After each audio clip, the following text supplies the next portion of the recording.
Hello, this is Ruth Bruner, and I'm interviewing Charlie Manweiler and his sister Janice. And we're here at Manweilers Hardware on Main Street in Windsor. And today is September 25th, 2019. And we're going to talk about the history and the story behind Manweiler appliance and hardware and how that has evolved over the generations. So why don't you give us your full names for the Windsor-Severance Historical Society interview? I'm Janice Glines. I'm Charlie Manweiler. She was a Manweiler. She was a Manweiler. I was a Manweiler. We're brother and sister. Okay. All right. So what are some of your earliest memories of the hardware store here? Probably coming down to the store when we were little kids, and we would help out, and we spent a lot of time down here when we were growing up. We grew up in the Porterhouse, so it was only a block and a half to the west, and it was real convenient for Dad because even though he didn't walk to work, it was close, and he didn't have to get up real early and have to have any travel time, so that was sort of neat. Yeah. How about you, Charlie? You're the older, right? Do you want to tell us your age? I'm 68. 68, huh? And Janice? He's younger. He's younger. That's right. Okay. Sorry. Yeah, even though I may look older. But, just the closeness to the store. We could walk to work. I remember coming here as kids and would sweep floors or our kids, we were in charge of the toy department. We had a small little section over here for toys, and we got to go down usually during Christmas time and help Mom pick out toys that we thought would be good to sell here in the store. So she always took us kids down to the wholesale toy distributor. Where was that at? Down in Denver. In Denver. Oh, Yeah. that's cool. So how many generations have your family owned or been in this business, or what was the beginning of the hardware business for your family? Well, my grandfather's opened up this store. I think he called it Manweiler Implement and Small Hardware, and that was in 1943. And then when my dad came back from the war in 1946, they joined together and they formed Manweiler Hardware, and later it became Manweiler Hardware and Appliance. And I don't know exactly what year that was, but I think it was soon after he came back. So, so since 1943 the business has been here on Main Street, and before that my grandfather was a blacksmith. He was an immigrant, Germans from Russia, and his trade was the blacksmith business. And he had his blacksmith shop just down the street. Oh, okay. At the end of the block. At Harple's place? Yeah. Or? Mm-hmm. Okay. Mm-hmm. Yeah. What is the actual address of this building for people if it changes over time? What is the address of the building we're in right now? Oh, 418 Main. 418 Main. And then we expanded over into the part where Fraser's Drug Store had their business, and that's 420 Main. And then later we bought the one building to the east and then the next building to the east. So we sort of, kept expanding. And what are those buildings? What's in the buildings to the east now, Charlie? That's the appliance store right now. So, Okay. and that's 414 Main Street. All right. So, and that used to be the Gamble store, and before that it was? It was a gamble store for a lot of years. When it first started out, it was the Windsor Mercantile back in the early 1900s, and so that building's had quite a few different things in it. Furniture stores. It was a Grocery store. grocery store at one time. The Windsor Mercantile had a grocery store there for quite a few years. And Gamble's was in there for a few years. Radio Shack was in there. Radio Shack, and there was a 5 and 10 cent store in there for Wow. a few years too. So what businesses have all been in the place that's Manweiler Hardware? What was it all in this building? I know Janice? at one time it was a furniture store, And we retrieved an old roll-top desk that the furniture store left behind, and it was in here for years and years, and it sat right back there in the corner.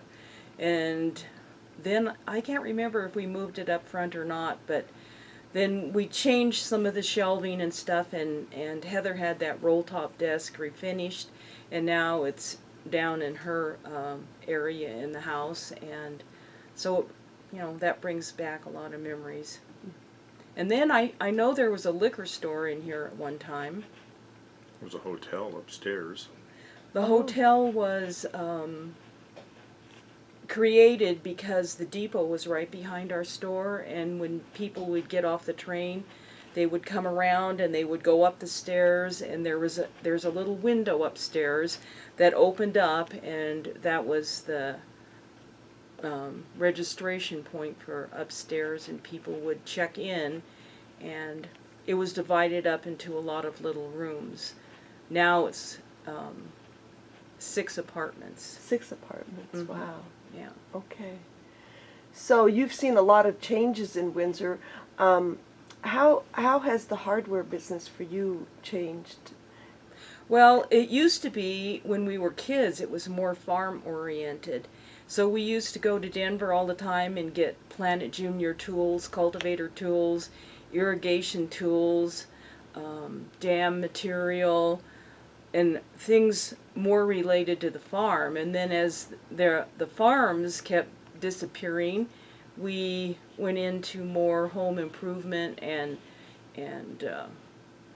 things that people would use around their houses. And that's the way it is pretty much today. Okay. How about you, Charlie, in the appliance business? What made you want to start with appliances? And Well, we had appliances all the time, okay. but just a very small amount in the room next door.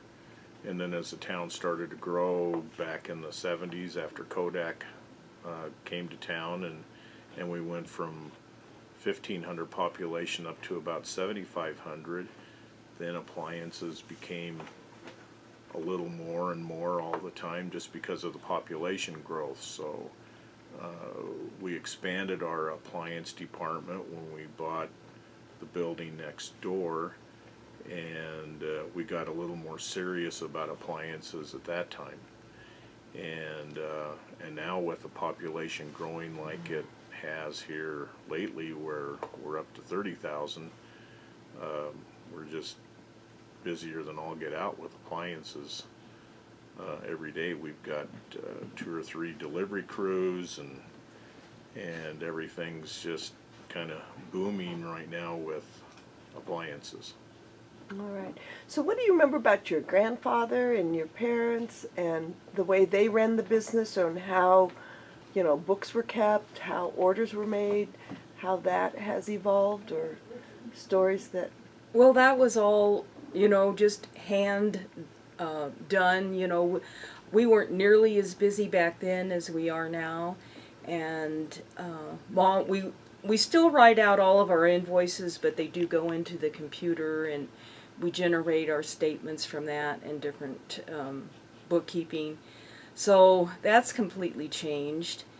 And I remember Dad would always take an hour off for lunch. They would close the stores at noon. He would go home. My mom would have a fresh cooked meal for him every noon, and a lot of times he'd bring salesmen home, and they would join him for lunch. So that's sort of my memories of the olden times. The olden ways they did that. Yeah. We started to get computerized in the hardware store.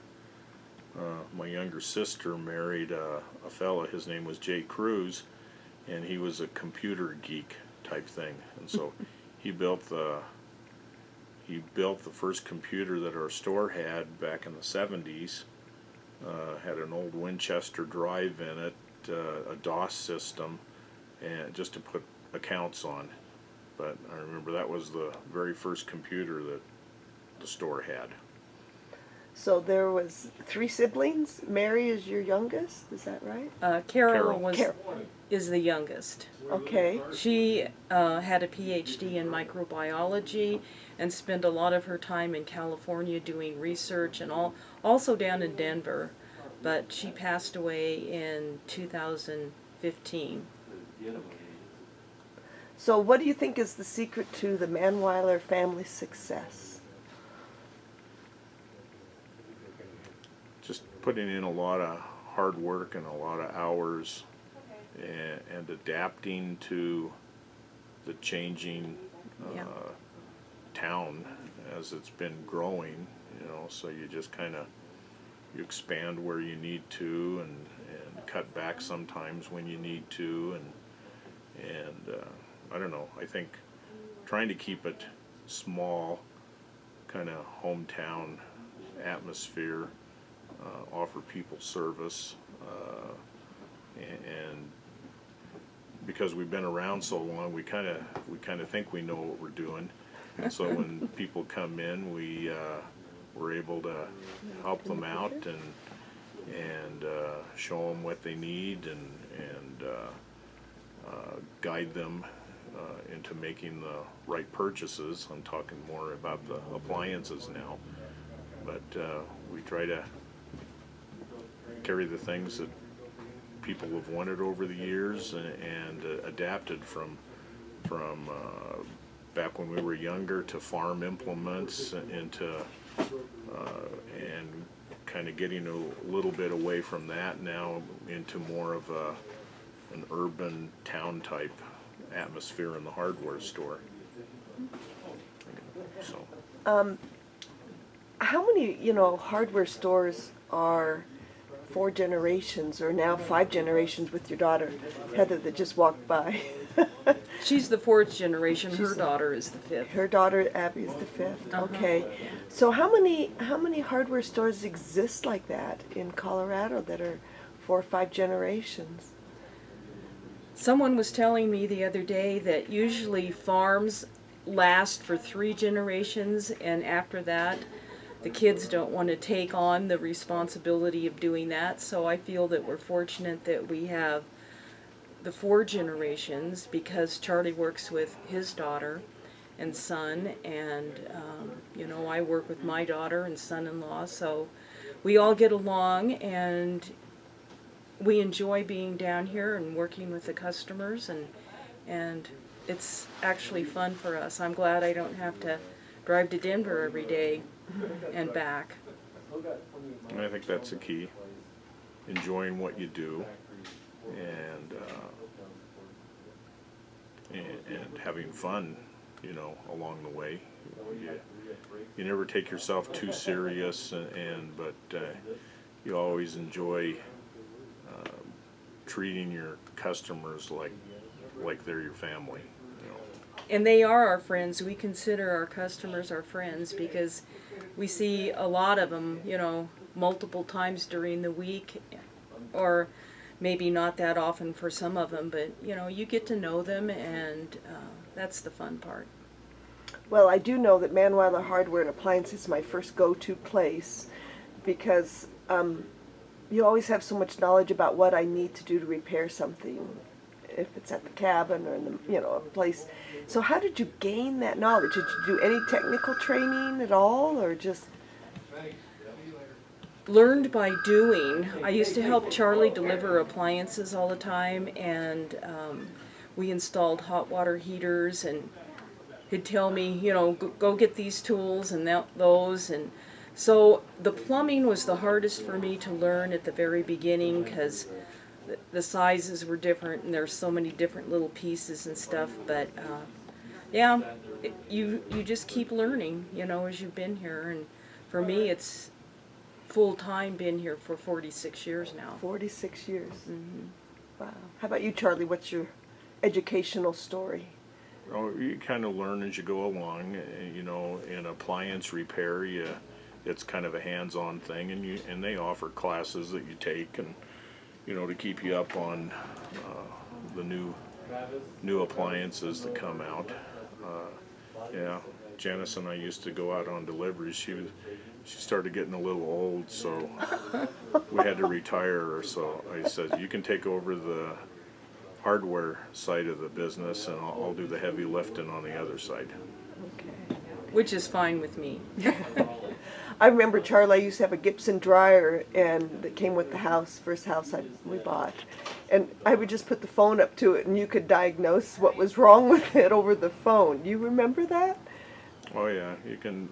People do that all the time still too. They'll say, "Can you hear this sound? What is it?" And you'll say, "Yeah, you need a new idler pulley, or your back rollers on your dryer are bad." And yeah, you get to know what sounds or what problems. So now I don't go out and do service as much as I used to, hardly ever. But so when someone calls in and says, "Listen to this," I'll have to say, "Well, let me give you a tech who goes out and knows these things a little more than I do now." But you still kind of know. You still know. What's So, going Janice, on. how many employees do you have here in the hardware side? Well, we just have the 3 family members basically, and then we have a couple of people. Wayne Yout comes in and helps us unpack orders, and sometimes when we want to get away, he'll come in and step in for us. And then we have Teresa Weber, and she comes in and helps us unpack orders and helps us do cleaning, and she can run the cash register and do things like that. So maybe once a year we might get 5 days off. Wow. Wow. So, and Charlie, you're up to a slew. You have a lot of employees Oh, now. we have a couple of service techs. We have 5 or 6 delivery guys, and then we have. I'm usually in the store selling things with my daughter, and we have another guy in there that's a salesperson too. So yeah, and my wife is in there, and our son comes in occasionally and works, and so And then you have Kim that does. we have Kim back. She kind of runs In the the service service. department. So we're up around 10, 11 people now. Wow. So that's grown. Before we end the interview, is there things that you had hoped I would ask you about, or things that you should impart to folks of Windsor of what it was like? How Main Street has changed, how businesses have evolved. Anything about your family? We've seen a lot of businesses come and go on this main street. There were at least 3 hardware stores on this 2-block area, 2 drugstores, 2 clothing stores, a couple of grocery stores, No. and it just keeps changing. I like to see more retail than office stuff down here.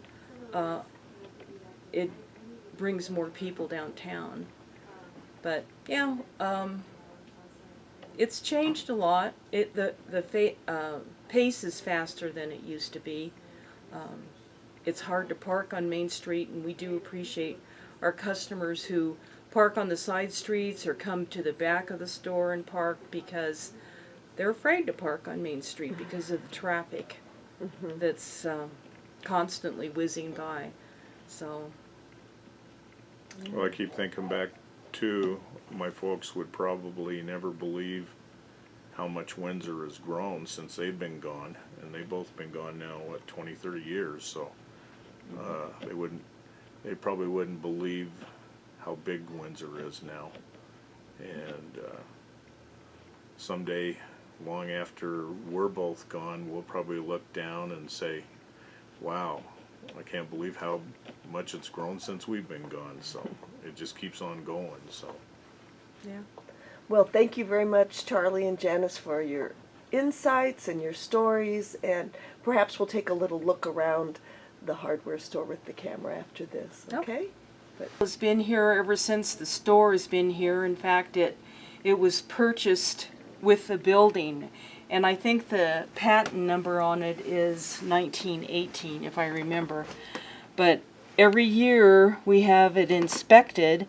The inspector says he wishes all of his scales were this good, but we can weigh anything from an ounce up to 30 pounds just by sliding the weights over. But the brand is Toledo, and that's probably one of the most interesting things that old things that we have in the store. So we use it every day, works great. Hi, this is Heather, and we're going to take a kind of a walk around the store of Manweilers Hardware. Over here is the key machine, and you can get about everything here. So, well, this key machine over here will do all the side cuts, single cuts, double cuts. Then we had to do one over here. This one does all the newer sidewinder cut ones, which most of the new vehicles have now. And another older machine that does double cuts that we have set up for that. And now the newer stuff gets a computer that plugs into the vehicle to program the tablets and back in another spot charging, but this actually plugs into the vehicle so we can do all the newer cars. okay. All right. These cars here started out in 1992, one truck per Christmas, one convertible per summer. That went on for quite a few years, and it switched to the pedal cars at the top. And they say Century Hardware. Yeah, and they are all banks. One way or another, they'll have a spot where you can put coins in it, and a key, and a way to get them out. Ones on the top actually light up and do sirens and stuff on there too. And they're all functional. Wheels turn, pedals work. This shows the Windsor. In the olden days with the dirt roads, and then that was probably in, well, it says the early 70s. That's sort of what the store looked like when I was growing up. So there are a few things. There's an old scale that used to weigh bags of feed. He dug that up.